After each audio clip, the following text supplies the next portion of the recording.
अभिषेक Singh, UPSC rank 94, batch 2011। Shah Faisal, UPSC rank 1, batch 2010। कुछ होते हैं आम स्टूडेंट्स जो दिन रात कड़ी मेहनत कर यूपीएससी की परीक्षा पास कर अफसर बनते हैं और फिर आराम से अपनी नौकरी करते हैं। लेकिन फिर आते हैं कुछ खास स्टूडेंट्स जो कड़ी मेहनत भी करते हैं, अफसर भी बनते हैं, लेकिन फिर वो नौकरी से रिजाइन कर देते हैं और कुछ और करने लगते हैं। इन सब के बाद आते हैं वो जो कड़ी मेहनत तो करते ही हैं, अफसर भी बनते हैं, फिर रिजाइन भी देते हैं, लेकिन इनकी कहानी यहाँ खत्म नहीं होती क्योंकि ये फिर से नौकरी पर वापस आने की मांग भी करते हैं। आज की कहानी कुछ ऐसी ही है जिसके मुख्य किरदार हैं अभिषेक सिंह और शाह फैसल।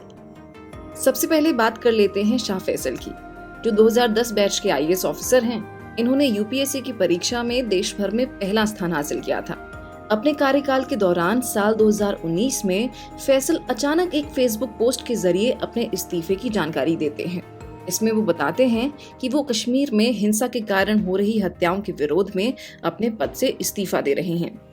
इस्तीफा देने के बाद ही फैसल राजनीति में आने का ऐलान भी करते हैं। फैसल ने कहा था कि वो जम्मू और कश्मीर के लोगों के अधिकारों की रक्षा के लिए पॉलिटिक्स में आना चाहते हैं।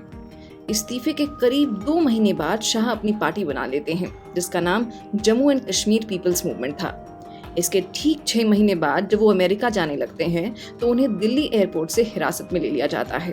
बता दें कि उस वक्त केंद्र सरकार ने 5 अगस्त 2019 को आर्टिकल 370 को हटाने के बाद जम्मू कश्मीर के कई राजनेताओं को हिरासत में लिया था। इसके बाद करीब 1 साल के अंदर 2020 में वो राजनीति से भी हटने का फैसला लेते हैं और फिर वो सरकार से अपने इस्तीफे को वापस लेने का आवेदन भी करते हैं। साल 2022 में उनके आवेदन को स्वीकार कर उन्हें वापस सेवा में बहाल कर दिया जाता है। हालांकि किसी राजनीतिक प्रक्रिया से जुड़ने के चलते सेवा को बहाल नहीं किया जाता, लेकिन अक्सर ऐसे मामले देखने को मिलते हैं। अक्सर इन पर सवाल भी उठते हैं। भारतीय प्रशासनिक खेमे में ऐसी घटनाओं को एक्सेप्शन माना जाता है। अब बात कर लेते हैं अभिषेक सिंह की, जो 2011 बैच के आईएएस ऑफिसर हैं। इन्होंने यूपीएससी की परीक्षा में देश भर में 94th रैंक हासिल किया था। 2022 में उन्हें गुजरात विधानसभा चुनाव में ऑब्जर्वर बनाकर भेजा गया था, जहां से उन्होंने सरकारी गाड़ी के साथ हीरो की तरह फोटो खिंचवाकर सोशल मीडिया पर डाली थी, जिसके वायरल होने पर इलेक्शन कमीशन ने उन्हें ड्यूटी से हटा दिया था। कमीशन ने कहा कि ऑब्जर्वर का काम जिम्मेदारी वाला है, कोई पब्लिसिटी स्टंट नहीं। अभिषेक सिंह को उसके बाद यूपी आकर अपना चार्ज लेना था, लेकिन वो बिना छुट्टी गायब हो गए थे। अपॉइंटमेंट डिपार्टमेंट ने उन्हें नोटिस भी भेजा, लेकिन उन्होंने इसका भी जवाब नहीं दिया। अभिषेक सिंह पर बिना बताए गायब रहने और कॉन्डक्ट रूल्स के वायलेशन में सस्पेंशन की कार्रवाई की गई थी। सस्पेंशन के बाद अक्टूबर 2023 में अभिषेक ने इस्तीफा दे दिया। इसके बाद ये अटकलें लगाई जा रही थी कि वो राजनीति में आ सकते हैं, जौनपुर से चुनाव लड़ सकते हैं, लेकिन ऐसा नहीं हुआ। बता दें कि लोकसभा चुनाव से पहले ही सरकार ने अभिषेक का इस्तीफा मंजूर कर लिया था।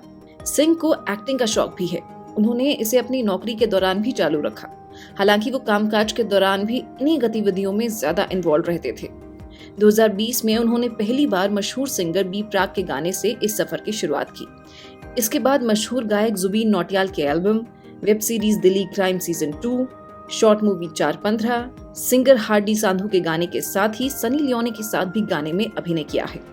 बता दें कि आईएएस अभिषेक अब फिर से नौकरी पर वापस आना चाहते हैं। इसके लिए उन्होंने केंद्र सरकार को आवेदन भेजा है, लेकिन इस बीच यूपी सरकार आ गई है। यूपी सरकार ने केंद्र को लेटर लिखा है जिसमें कहा गया है कि आईएएस अभिषेक सिंह के नौकरी पर वापस आने के आवेदन को रिजेक्ट किया जाए।